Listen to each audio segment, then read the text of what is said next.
Le gouvernement actuel, c'est un gouvernement de coalition et le chef de l'État ne gère pas seul, bien qu'il a été proclamé vainqueur aux élections. Il a préféré travailler avec un certain nombre de partis politiques, de la place des partis politiques majeurs.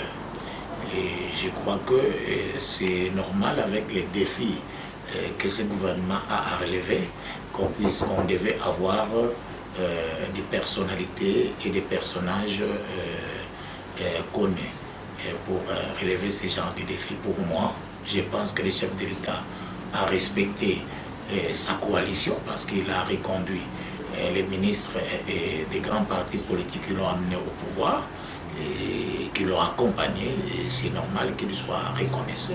Et les gens sont habitués au partage des gâteaux, c'est comme ça que les gens pensent que le gouvernement actuel avec les mêmes personnes ne peuvent pas faire quelque chose. Les problèmes, ce n'est pas les problèmes des ministres, ce ne sont pas des ministres qui peuvent faire en sorte qu'on puisse réussir un mandat. Les mandats d'abord, c'est le mandat du chef de l'État. Il n'y a jamais de mauvaises troupes, il n'y a que de mauvais chefs. Donc c'est plutôt la politique que le chef de l'État doit imprimer. Parce que vous êtes sans ignorer que lors du premier mandat, il y avait une coalition qui ne lui avait pas permis de bien travailler. Aujourd'hui, et je crois que le chef de l'État n'a plus d'excuses parce qu'il a été élu massivement et il est représenté, et d'ailleurs c'est son parti politique qui est arrivé en tête, et c'est normal qu'il puisse travailler avec les gens qui l'ont aidé à réaliser donc ces scores-là aux élections présidentielles. Il y a, dans la monture du gouvernement, il y a aussi la représentativité de toutes les provinces. Et qui ont lutté et qui ont milité en faveur de cela. Donc on ne peut pas satisfaire tout le monde. Il y a les critères des compétences et il y a également les critères de la géopolitique. Parce qu'on ne doit pas trouver les mêmes personnes des mêmes coins partout. Et sur ce plan-là, il y a aussi le problème des gender. Et les chefs de l'État à organiser. Il ne faut pas que les gens se plaignent. Il faut qu'on donne beaucoup plus la chance, parce que la plupart des ministres là ne sont pas des ministres qui viennent de l'époque du maréchal Mobutu ou de l'époque de Kabila.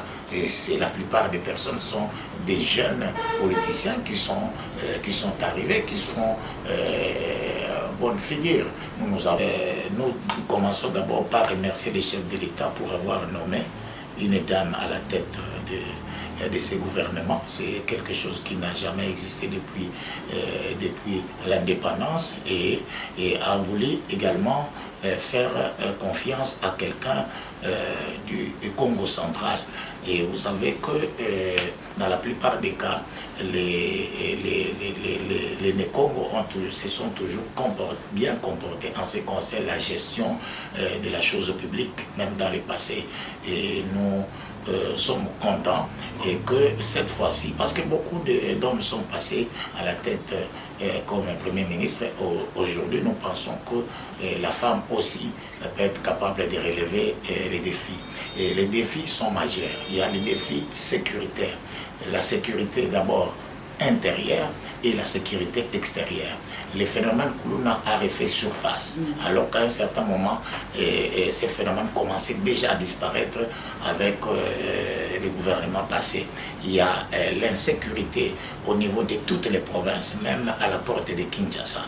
Et l'actuel gouvernement a vraiment un défi majeur à relever. Il y a le défi du social. Et sur le plan social, il n'y a pas eu beaucoup d'avancées. Il y a aussi les défis d'infrastructure. Et d'ailleurs, on doit avoir des routes de dessert agricole, et des routes au niveau ici de la capitale posent problème.